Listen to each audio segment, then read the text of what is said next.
Hi, I'm Rachel Gray. Today I'm going to show you how easy it is to make pancakes from scratch. That mix, you don't need it anymore, and it's not that good. So it's really super easy to make these. I just use 2 measuring things. I need a tablespoon and 1 cup, and that's all I need to make these pancakes.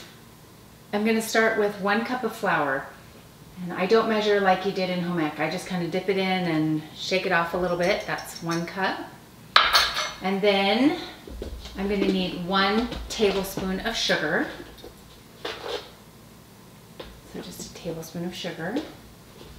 Okay, I measure the salt in my hand, and I just need a teaspoon of salt. So there's that. I need 1 tablespoon of baking powder. And I know this is like super gigantic baking powder, but when you bake as much as I do, you'll go through it. Okay. Then I'm going to do 2 tablespoons of oil to have a little fat in there. I do my dry ingredients first, if you'll notice, and then I'm going to do my wet. So I'm going to add my oil first. And then I'm done with this tablespoon, and I don't need it anymore. Then I need 1 egg. Just crack that right in there. And I need 1 cup of milk, but I don't use a whole cup. I just use almost a whole cup. I pour like just maybe 1/4 of an inch below my cup line.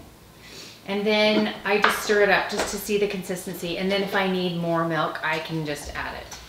I don't like super runny pancake batter. So, and I use a whisk, just whisk that together. And it's okay if it has a few lumps, that's totally fine. Just don't want too many. So, and I don't know how to tell you the consistency that it's a little runny, but not super runny.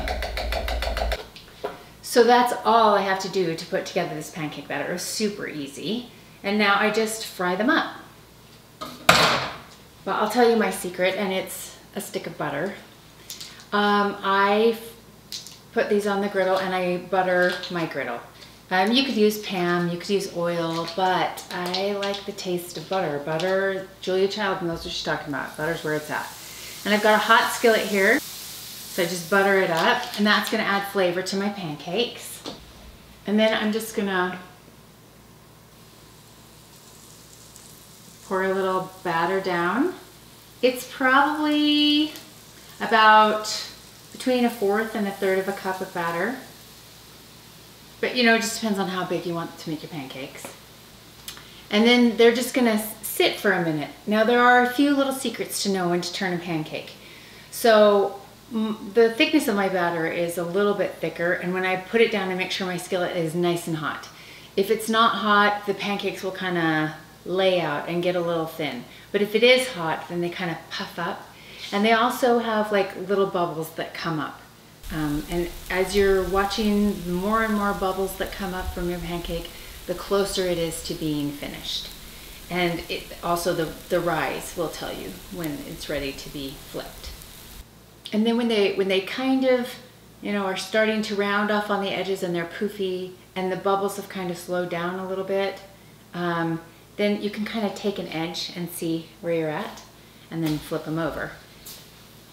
If your griddle's too hot, then you're gonna get some pushback of your batter because it hasn't had a chance to cook all the way through. So you wanna cook these pancakes about 375 degrees. Works out just perfect. The first side is always going to take longer than the second side. So it takes a little bit longer on that for that first flip than to the second flip. Also, when you flip them, you just really have to just go for it. Sometimes you're a little bit nervous about whether they're going to turn out okay. You just kind of have to plunge in and go. And there you have it. They're finished.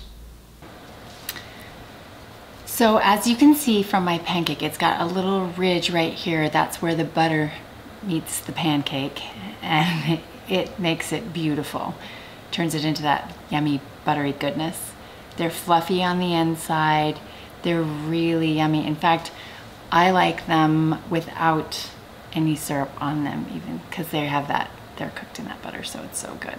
But real maple syrup is a really great treat with these pancakes. So you should definitely try to make these. They're not hard at all, and your family is going to be so happy. You can find this recipe and a lot of other really great breakfast ideas on my blog, cookingwithrachel101.com. Thanks for watching, and I hope you enjoy these pancakes as much as my family does.